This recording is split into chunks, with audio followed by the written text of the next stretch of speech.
Cette partie, on va voir comment créer une photo professionnelle avec Canva. Il y a énormément de façons de faire, mais je vais essayer de vous donner toutes les clés pour que vous puissiez créer vraiment la photo qui vous ressemble, parce que comme d'hab, c'est le principal.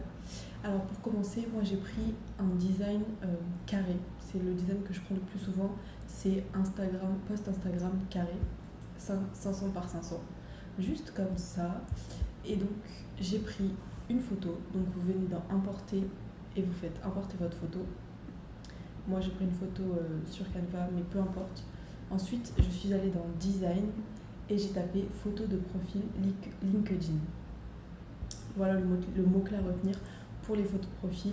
Il y a énormément de modèles en fait qui sont déjà super bien faits, qui sont déjà pensés, qui ont déjà été créés, qu'on peut réutiliser.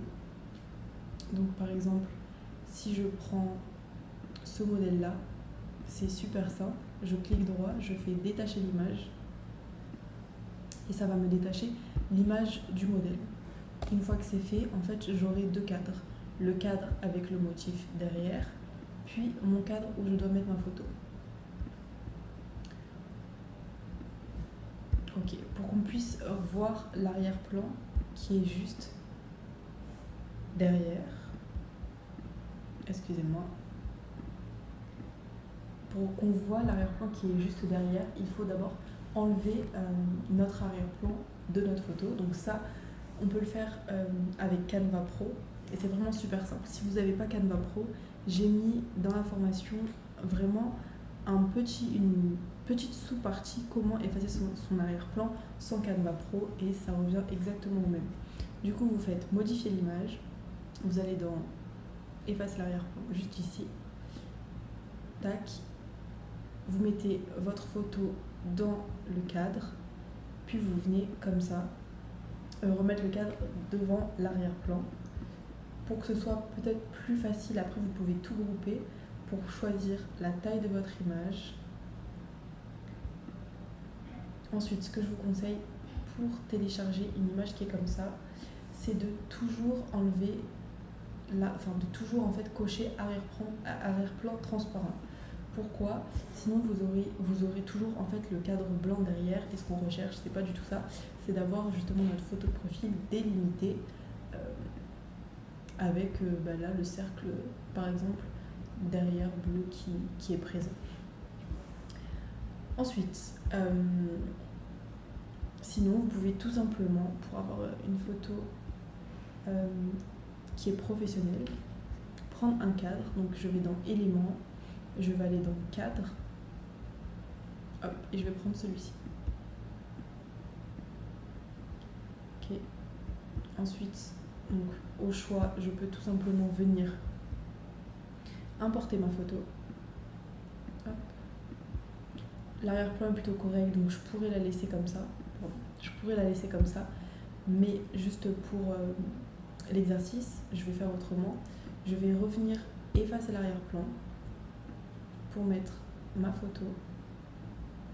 Parfois ça peut bugger, hein. C'est tout à fait normal.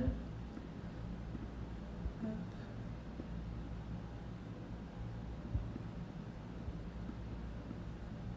Voilà, il faut s'y prendre à plusieurs reprises. Je prends encore une fois un petit cadre et là je vais venir taper dans les designs ou bien dans les photos background desk pour avoir en fait comme un arrière-plan de bureau. Après ça c'est vraiment comme vous préférez. Donc juste pour l'exemple, ce que je vais faire, je vais prendre un autre arrière-plan. Par exemple, je vais mettre vacances.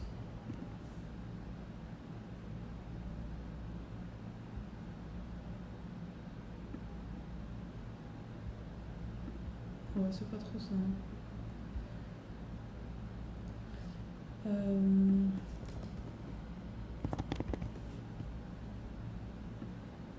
C'était plutôt ça que je voulais. Imaginons que je veuille un arrière-plan plutôt comme ça. Je vais aller dans position et je vais faire derrière. Ça fonctionne vraiment avec tous les arrière-plans que vous choisissez. Et voilà ma photo. Ensuite, il y a une dernière astuce qu'il faut connaître, c'est les rebords blancs comme ça. J'ai peut-être pas choisi la meilleure photo parce que là il y a beaucoup de détails avec les cheveux. On va le faire avec une autre photo. Donc je reprends une photo au hasard. Comme ça. Je vais venir effacer l'arrière-plan. Ensuite, je vais tout simplement aller dans Effet, dans Shadow, donc ombre, et je vais aller dans Outline. Là, je vais pouvoir choisir la couleur. Hop, je vais juste modifier le fond pour qu'on voit. Hop, je vais pouvoir donc modifier la couleur, la transparence, etc. Moi, je vous conseille pour ça de mettre toujours le blur, enfin le flou au minimum, et après la taille, voilà, environ 25, c'est parfait selon moi. Je reprends mon petit cadre, je vais mettre ça juste ici. Je reprends un autre cadre, ou bien on peut même prendre simplement un cercle. Ça fonctionne aussi si on veut juste une couleur unie, pour le mettre à l'arrière. Ok, juste comme ça, je fais position arrière, j'ajuste bien.